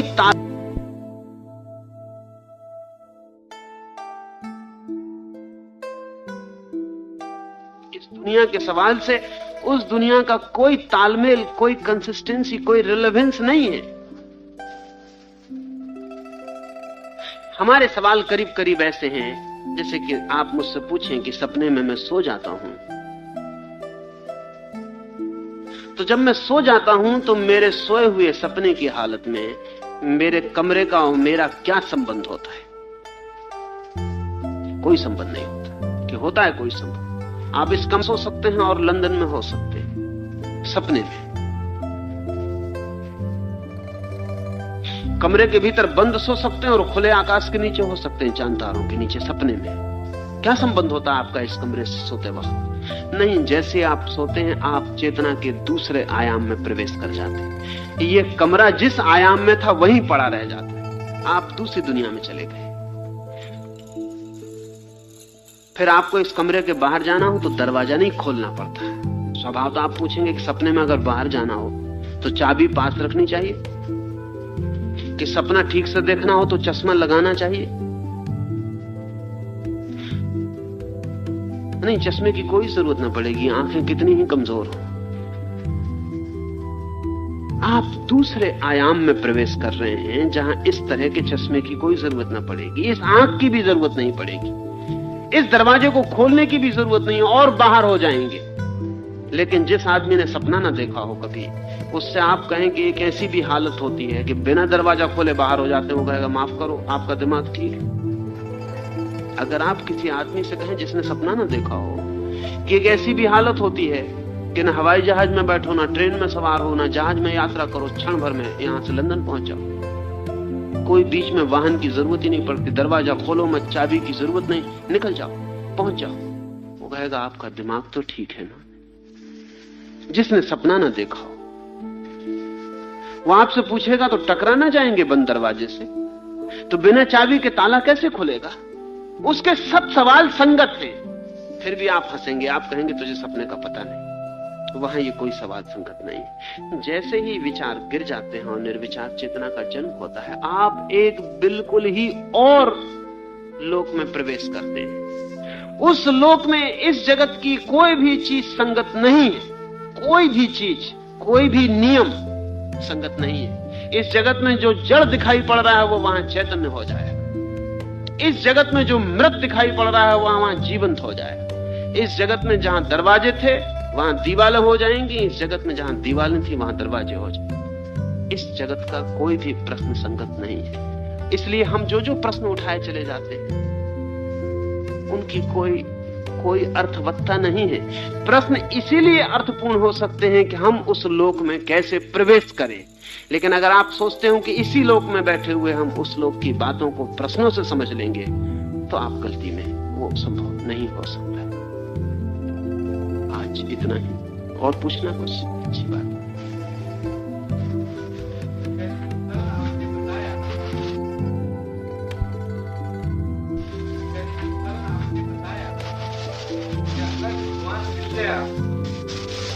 तो सहज पता लग जाएगा था, ये तो मैंने देखा है। दूसरी बात ये बताइए कि कुछ नहीं है, जो है वही है। और आज भी बताया कि पदार्थ और चैतन्य दो नहीं पर एक ही है, एक रस है। तो वो भगवान एक रस है, वही स्थिति है कि समथिंग बियॉन्ड। दोनों ही बातें हैं। वो जो एक रस स्थिति है वो तो है ही भगवान, लेकिन वो जो एक रस स्थिति है वो सदा ही बियॉन्ड और बियॉन्ड फैलती चली जाती है, वो कहीं समाप्त नहीं होती। समझे कि मैं एक सागर में कूद पड़ा, तो मैं ये कह सकता हूं कि मैं सागर में उतर गया, लेकिन फिर भी ये नहीं कह सकता कि पूरे सागर में उतर गया। इतनी कह सकता हूं एक किनारे से एक कोना मैंने स्पर्श कर लिया। सागर तो बियॉन्ड है, जहां मैं खड़ा हूं वहां एक आध दो लहर मुझे छू जाती है। सागर तो अनंत है। तो जब कोई परमात्मा को जानता है तो ऐसा ही जानता है कि यही सब जो है वही परमात्मा है, लेकिन ऐसा भी जानता है साथ ही साथ कि जितना मैं जान रहा हूं उतना ही नहीं, और भी बियॉन्ड, और भी पार, वो और भी पार है। और कितना ही जान ले कोई, ये बियॉन्डनेस खत्म नहीं होती, ये बनी ही रहती। यही उसकी मिस्ट्री, यही उसका रहस्य। कितना ही कोई जान ले, कितना ही दूर यात्रा कराए, फिर भी वो पाता है कि दूसरे किनारे का कोई भी पता नहीं। जिस किनारे से हम उतरे थे उसका भर पता है। कितना ही दूर कोई चला जाए, दूसरे किनारे का कोई पता नहीं है। और एक मजे की घटना घटती जो समझ में ना आएगी, जब वो लौट के आता है तो पाता है जिस किनारे को छोड़ा था वो भी अब वहां नहीं है। ऐसा नहीं कि एक किनारा फिर बचा रहता है, वो तो तभी तक है जब तक आप किनारे पे खड़े। जब आप कूद गए सागर में तो दूसरे किनारे का तो कभी पता नहीं लगता। लौट के अगर अपने किनारे को भी खोजा कि जहां खड़े थे वो जगह, अब वो भी नहीं। जो है वही परमात्मा है, लेकिन जो है वो सदा ही पार और पार, पार और पार फैलता चला जाता है। हम जितने भी दूर जाते हैं हम पाते हैं कि वो और पार फैला हुआ है, और पार फैला हुआ है। और ऐसी कोई जगह कोई कभी नहीं पहुंच पाया जहां से उसने कहा हो बस यहां तक है, और ऐसी जगह कोई कभी नहीं पहुंच पाएगा। वो लॉजिकली असंभव है, क्योंकि अगर कोई आदमी किसी ऐसी जगह पहुंच जाए और कहे कि ये आ गया आखिरी पड़ाव, यहां तक ही परमात्मा है, तो बड़ा सवाल ये उठेगा कि इसके बाद क्या है। बात तो कुछ होना ही चाहिए। कोई भी सीमा अकेले नहीं बनती, सीमा बनाने के लिए दूसरे की जरूरत पड़ती है। आपके घर की जो फेंसिंग है वो आपका घर ही अकेला हो तो मुश्किल हो जाए बनाना, वो तो पड़ोसी के घर की वजह से बन पाती है। अगर पार कुछ दूसरा ना हो तो सीमा नहीं बन सकती, और परमात्मा अकेला ही है। यानी जो अकेला है उसी को हम परमात्मा कह रहे हैं, जो अस्तित्व है वही है। तो उसको हम कभी ऐसी जगह ना पहुंच पाएंगे जहां हम कह सकें बस यहीं तक, क्योंकि ये तो तभी हो सकता है जब दूसरा कोई शुरू हो जाए वहां से। कोई भी बिगिनिंग, कोई भी प्रारंभ किसी चीज का अंत होता है, और कोई भी अंत किसी चीज का प्रारंभ होता है। अगर कोई दूसरी चीज प्रारंभ हो रही हो तो हम परमात्मा के अंत को पा सकते हैं, लेकिन कहीं कोई दूसरी चीज नहीं जो प्रारंभ हो जाए। वैज्ञानिक भी बहुत तकलीफ में पड़े, क्योंकि उनको भी बड़ी अड़चन है। ये विश्व कहीं ना कहीं तो समाप्त होना चाहिए, परमात्मा उनके लिए सवाल नहीं है अभी, लेकिन विश्व तो कहीं ना कहीं समाप्त होना चाहिए। ये यूनिवर्स कहीं तो पूरा होना चाहिए। ये कहां पूरा होगा? और अगर पूरा हो जाएगा तो फिर क्या होगा? ये सवाल तत्काल खड़ा हो जाता है। जहां इसकी सीमा आएगी वहां तो वैज्ञानिक कहते हैं दूसरा यूनिवर्स शुरू हो जाएगा, लेकिन उससे कोई हल नहीं होता। अब हम सारे यूनिवर्स जो शुरू हो सकते हैं उनको इकट्ठा सोचें और फिर पूछें कि वो कहां खत्म होंगे। वो खत्म नहीं हो सकते। सत्य या सत्ता अनंत है इस अर्थों में। इसलिए परमात्मा जो है वो है, और साथ ही वो भी है जो पार फैला हुआ है। वो जो बियॉन्ड एंड बियॉन्ड है वो इसके अंतर्गत स्वीकृत है। ये दो चीजें नहीं है। इसलिए हम कभी ऐसा नहीं कह सकते कि यही है परमात्मा, इतना ही कह सकते हैं यह भी है परमात्मा, और भी पार है, और भी पार है। जो हम जानते हैं वो भी परमात्मा है, जो हम नहीं जानते हैं वो भी परमात्मा है। जो किसी ने जाना वो भी परमात्मा है, जो किसी ने नहीं जाना वो भी परमात्मा है, और वो भी जो शायद कोई कभी नहीं जानेगा। अज्ञात ही नहीं है, वो अज्ञेय भी है। Not only unknown but unknowable also, क्योंकि अननोन हम उसे कहते हैं जिसे कभी नोन बनाया जा सकेगा। आज अननोन है, अज्ञात है, कल ज्ञात हो जाएगा। परमात्मा साथ ही अननोएबल भी है, अज्ञेय भी है, ऐसा भी है कि कभी ज्ञात नहीं होगा। वो जो सदा शेष रह जाएगा, सदा शेष रह जाएगा, वो जो सदा पीछे मौजूद रह जाएगा, वो से भी सम्मिलित करना पड़ेगा। तो कहना पड़ेगा कि ये तो परमात्मा है ही, इसके पार जो है वो भी परमात्मा है, और जो सदा ही पार रह जाता है